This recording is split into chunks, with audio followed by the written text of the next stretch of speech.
এক সপ্তাহের ব্যবধানে দেশের বাজারে আরেক দফা স্বর্ণের দাম কমানোর সিদ্ধান্ত নিয়েছে বাংলাদেশ জুয়েলার্স অ্যাসোসিয়েশন বাজুস। শুক্রবার সকালে এক বিজ্ঞপ্তিতে এ তথ্য জানায় সংগঠনটি। এরই মধ্যে কার্যকর হয়েছে নতুন দাম।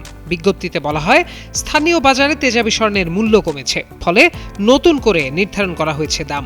নতুন দাম অনুযায়ী দেশের বাজারে 22 ক্যারেট প্রতি ভরি স্বর্ণের দাম পড়বে 2,42,495 টাকা। এছাড়া 21 ক্যারেটের প্রতি ভরি 2,31,472 টাকা, 18 ক্যারেটের প্রতি ভরি 1,98,405 টাকা এবং সনাতন পদ্ধতির প্রতি ভরির দাম পড়বে 1,61,605 টাকা।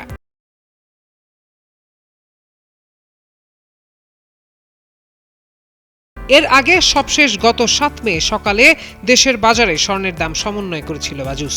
এ নিয়ে চলতি বছর এখন পর্যন্ত দেশের বাজারে 64 বার সমন্বয় করা হলো স্বর্ণের দাম।